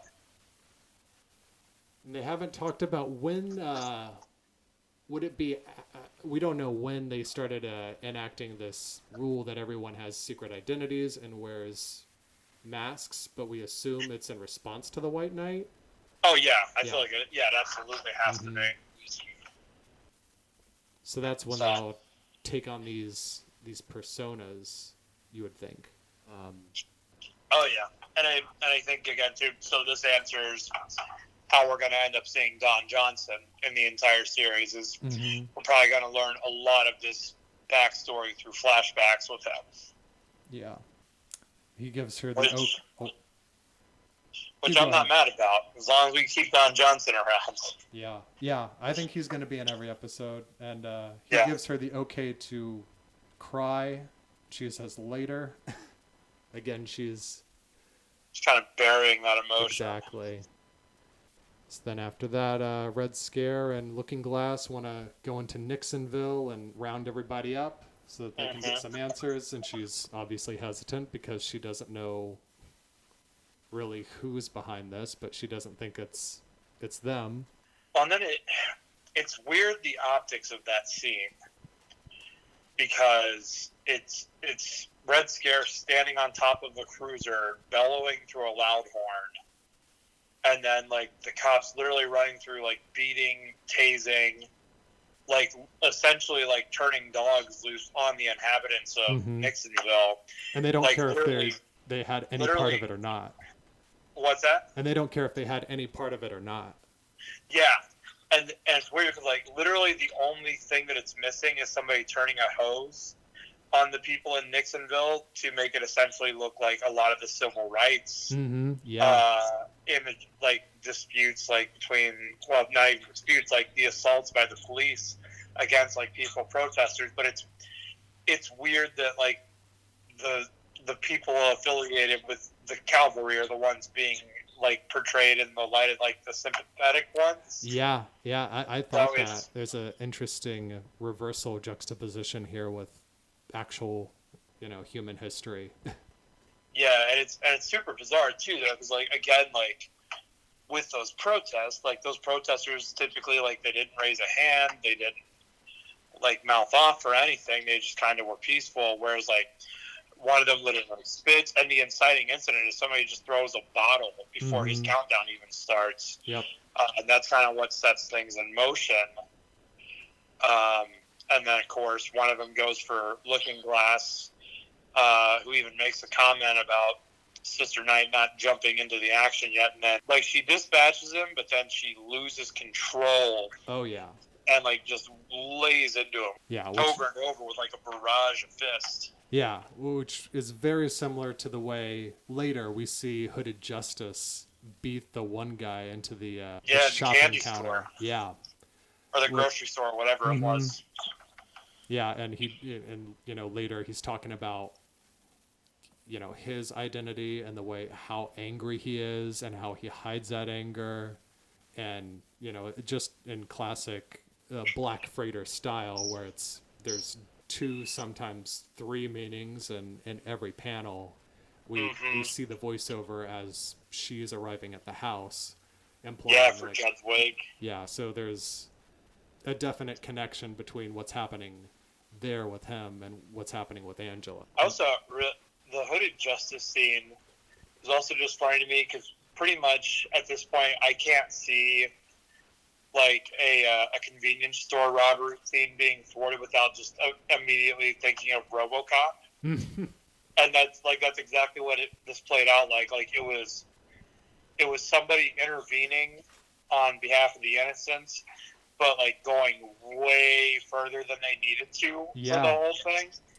Like it is a brutal takedown of all 3 of those. Like, I mean, how many times have you seen Batman take down a room full of people without killing anyone, and then Hooded Justice just comes in and violently dispatches 3 or 4 dudes? Yeah, and like it's the last one, like way past the point of where he needed to. For sure, and it's way more than Hollis's Under the Hood.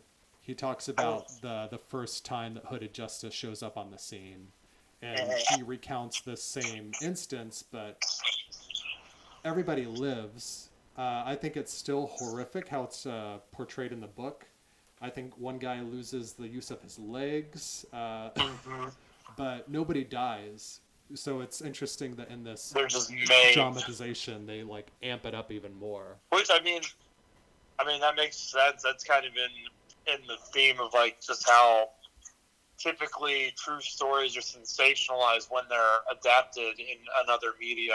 You look at like everything is like this was based on or inspired by a true story, and it's like I don't think the way this actually happened was as violent as all this. Like, but they're pitching it as an action show essentially, so they're stepping it up. So they're clearly taking some artistic liberties, and we're seeing that like in spite of there being like a more left-leaning government, there still is just like their media seems violent. I mean, the same way that ours is now. Yeah, their media very violent. According to when they were getting ready to show that TV show, it's rated X for language, sex, and violence. Another interesting little detail in the broadcast announcement is that they mentioned the LGBTQ A+. Yeah. I don't know what A+ would stand for, but as just another interesting detail of this world. Yeah. It goes then from there to take the mug to the Greenwood Center for Cultural Heritage. She wants to do a little background check and see who Will is and if he checks out as a potential survivor of the 1921 Tulsa Massacre. Yeah. It's interesting too, because like again we talked about last week how it was kind of just glossed over thing, and then there's literally a center now dedicated to that one moment in history. Mm-hmm. And the secretary like hologram that she interacts with even says like, you know, like we're doing our best to, you know, right the wrongs of the past and all this, and like this sense of culpability and like taking responsibility and doing the right thing. Like it's so interesting to see it play out in this universe when like atrocities in our world have never been addressed with that level of sincerity or devotion to like righting those wrongs. Oh, no. Yeah. Like I mean, it was like a smaller like version of like the Holocaust Museum, exactly. Versus like devoted to like this one tragedy, but like it was a massive tragedy. Mm-hmm. I'm trying to think, does anything like that even exist on American soil? Like, not that I know of. It could be something I'm really ignorant of, but I'm not aware of anything like that. Like it's such a small thing, and like that there isn't more being done like that to educate people about things like that. Yeah, I mean, like case in point, like last week, I think we all, of our own admission, was like, oh, we never knew this was a real thing. Yeah. And I mean, like why? Like how hard could it be to put that into an educational curriculum, to even devote like an information center to it, like just things like that. I agree. It is very bizarre that we are so in the dark on that. Yeah, and it was interesting too, because like we knew that there was a reason that we saw the Tulsa massacre in the beginning of the first episode. Like I could not have imagined it was going to play out in such a major way that it is right now, like because so much of the universe, at least in the area the story is focused on, is built around that event. Yeah it is. And it's interesting they've been able to take something like that and expand and kind of build on an already existing lore, but also like still making that universe their own, while also like simultaneously informing people through the medium of the show who didn't know that was the thing. Yes. So I mean, I guess say what you will about how Lost ended, but good on Lindelof for educating people. Yeah, no, it's very interesting to see him using this show as a platform to bringing all sorts of things like this to light. And we cut from that scene to the American flag. And the American flag on Angela's porch as we see Jim Beaver on her porch. Yes, I thought that was him. Yep. So he's waiting there, and she shows up. She tells him that he is not allowed to be here, and he says, "Well, you're not allowed to withhold his visitation." And then she pays him off before she enters the house so that he can leave. Yeah, so she goes inside. She finds her husband playing with the kids. They're dressed as a pirate and an owl and a ghost. Yeah. I thought that was a nice little touch. Mm-hmm. So he asks about Will, and she says that he's still at the bakery because he didn't do it. Yes. She's going to go talk to the kids. Oh, yes. That's where it goes. Yeah, and he tells her that Judd's wife, Jane, is having people over, and that she should go.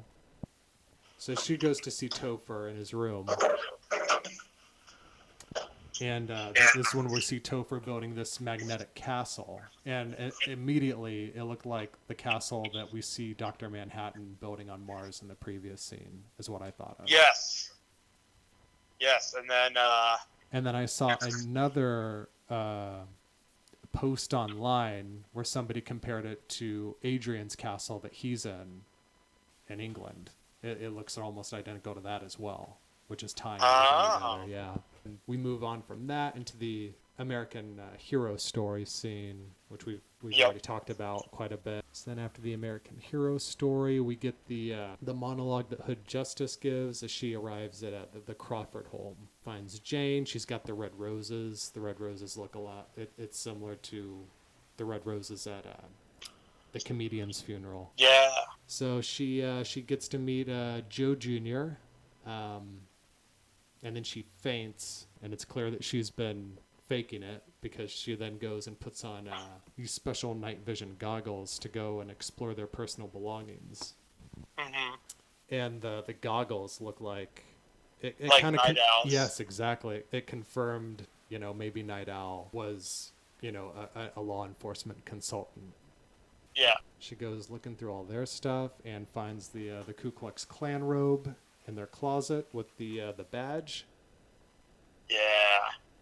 Which, like, the Klan robe by itself is one thing, but then, like, the badge pinned on it. Yeah. That was... An extra little touch. Yeah. And that scene, again, reminded me a lot of when Rorschach is... in the book is going through Eddie Blake's apartment and he finds the comedian costume. Yeah. God, I didn't even pick up that parallel. So then she leaves. She takes we find out that she takes the robe with her. She leaves. We see a painting of some horses. That's when we cut to Adrian riding a horse through the country when he stops to pick a tomato off a tree. And his help, Mr. Phillips and Mrs. Crookshanks, are singing to him and presenting him with another cake. And he's got 2 candles on it this time. Yeah. And he seems to... you kind of get the impression that this is happening a lot because he's very impatient with it. Yeah, he tells him to speed the song up. Yeah, more mysteries as to what's going on there and what they're celebrating and if they're just stuck in some kind of a... Groundhog Day loop. Yeah. Mm-hmm. And then he retrieves the pocket watch from Mr. Phillips because Mr. Phillips wants it as a prop. And he asks Mr. Phillips if he had ever considered that he's a prop. As soon as he said that, I was like, all right, yeah, this just furthered my theory about them being androids or clones or whatever. Oh, yeah, because then he says, would you like that to occur to me, sir? And he goes, oh, there are so many things I'd like to occur to you. Oh, another interesting tidbit about the scene with him on the horse is his horse name is Bucephalus, which is the name of Alexander the Great's horse, which is his hero. So, and then, of course, during the play, they even reference the Gordian knot. Yep. Another nice little touch. But yeah, we get to see the Watchmaker's son, which is origin of Dr. Manhattan, in which Adrian literally kills Mr. Phillips. Yep. It's revealed that everybody who's not in the play, they take off their masks, and there are a bunch of copies of Mr. Phillips and Mrs. Crookshanks, all under different names. And then, Montrose becomes the new Mr. Phillips. Mm-hmm. And then, of course, he says, should we put these with the others in the basement? Yeah. which really made me think of the Prestige. I was like, all right, yeah, he's just got all of these dead copies of each other down in the basement, just like all those water tanks with all the dead Hugh Jackmans. Yeah, and he says we'll have use for him before too long. More questions as to what's going on there. Yep. The just everything going on with him and these servants that he's created. He's faked his own death, and he's just living this life. He's the world's smartest man who, in the book, he's in Antarctica by himself a lot with his Vietnamese refugee. He doesn't like to call them servants, but his help there. So it's very similar to that. We know he's got to be planning something. Yeah, we definitely know he's up to something. Because he even says, like, oh, no. Like, he hints that the bodies in the basement are going to play into something later. Mm-hmm. And then she says, Mrs. Crookshank says in the play that nothing never ends, which is that line that's haunted him for 35 years, probably. Yeah. Yeah, I think that last interchange that he has in the books with Dr. Manhattan is really, like, leaving a mark on him. Because another thing that Dr. Manhattan says is he's tired of, the people on Earth, or life on Earth. So he's going to leave, and he might create his own life. Yeah. Which I think Adrian is obviously like, well, I can do that too. And I think that's what he's kind of trying to do here, to a degree. I think he's half excited, half frustrated that this experiment with these people isn't going as far as he'd like it to go. Yeah.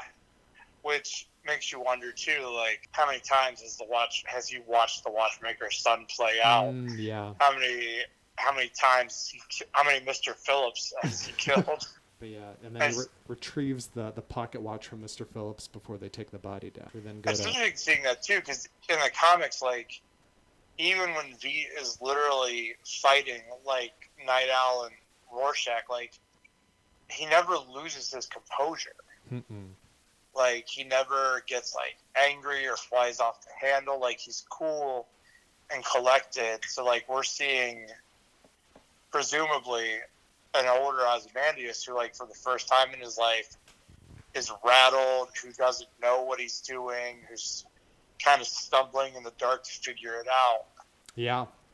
To the point where, like, he's not cool and collected, where he's not even the smartest man in the world anymore. He's just a person who's beginning to feel lost like anybody else.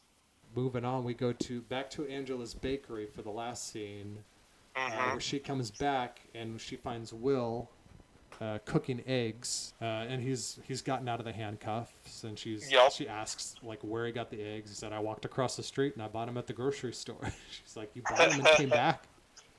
So he's there of his own accord. He wants to be there, and he tells her that if she wanted to arrest him, he'd escape. And she'd ask how that would happen. He says he has friends in high places. Yeah. So and then she gets a call. And he wants her to know all of this. Yeah.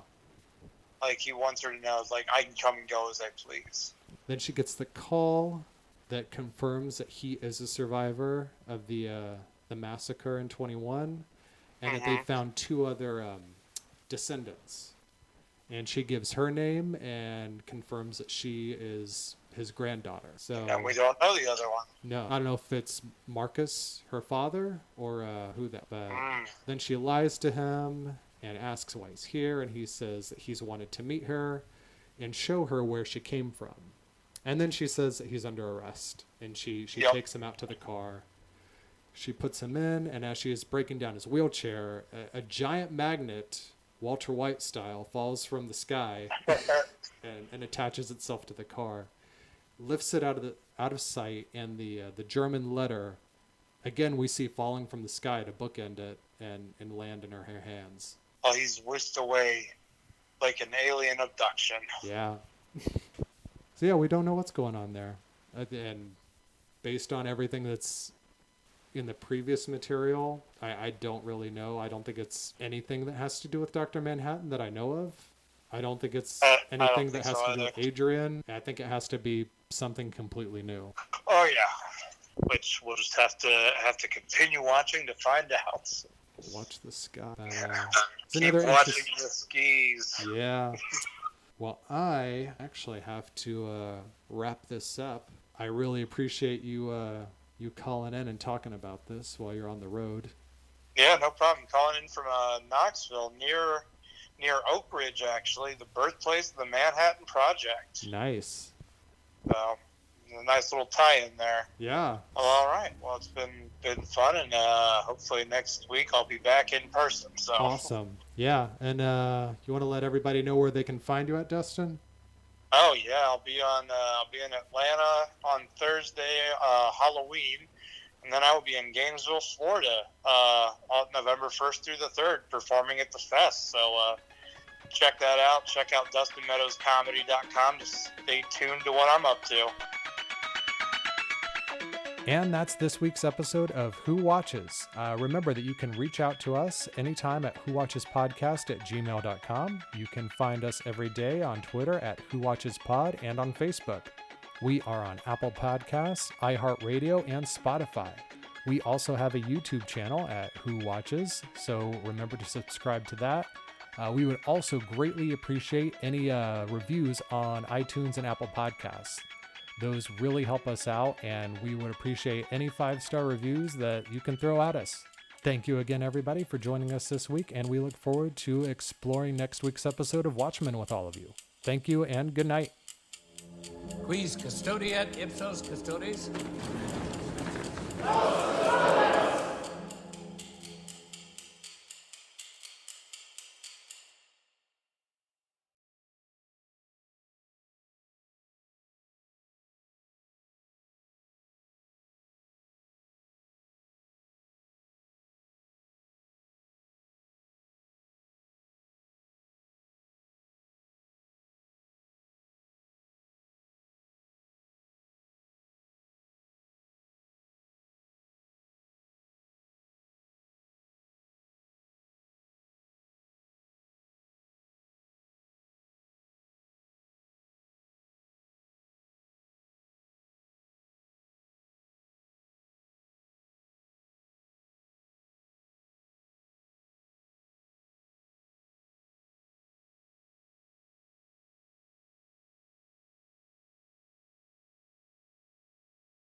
Oh, and at the same time, I'm so like happy that HBO, is still fighting the good fight and releasing things once a week, Yes. especially with this, because the Netflix dump model, such a waste on this kind of a thing, because I watch Yes. this and I'm like, I need at least a week to process what it is I'm seeing. Yeah, absolutely. I was slowly, Netflix has kind of evolved that model with kind of the half seasons. Like they release more frequently but fewer episodes and stuff. It seems like they're slowly kind of realizing like, oh, to build impact you need some time in between, because somebody will shotgun the whole series and then 3 days later everybody's talking about spoilers online. Yeah. It's like Stranger Things people could have been talking about it for months instead of a week. Especially the third season. I know we're kind of Oh. getting off on a sideline here, but I think it's probably worth it when you're comparing things of like season 3 of Stranger Things was really good. Yeah. But it came and went so fast. Like the cultural impact was so much smaller than like the first season of Stranger Things when everybody was getting into it. And the second season was good, but like this third season was really good and could have pretty easily had a big impact. Like every episode really stood on its own and built towards this really great finale. Yeah, I mean, there was this great climactic moment towards the end where everything's built towards something, right? I wonder if they kind of start to adopt that kind of a model of like, all right, we're gonna slow this down. I'd like to see that happen, because another thing about the Netflix model is I feel like people watch it, and I watch something like right away that I'm interested in, because I'm like, if I don't do it, I'm gonna get spoiled on it. Absolutely. You absolutely will.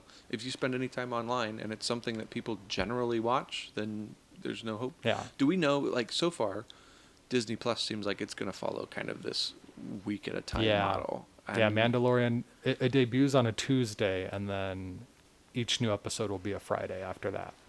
Great. So That's great. Yeah. Like, I'm excited for that.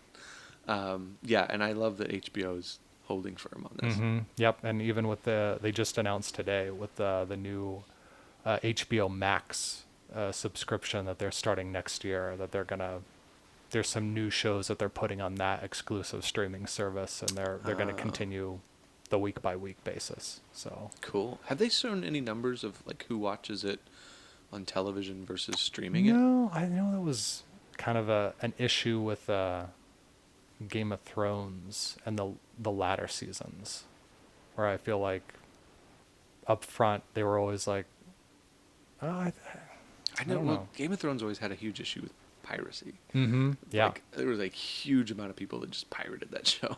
Yeah. And so maybe this being friendlier for streaming, I don't know. Anyway, that was a great little side tangent, but I agree. I think this allows for you to really digest and rewatch an episode if you need to, which you need to. Oh yeah. And it's going to be kind of like what you're talking about, going back a couple pages, going back a couple episodes and going, oh, wait, did I miss something here? I'm really curious how it builds. Yeah. But and she's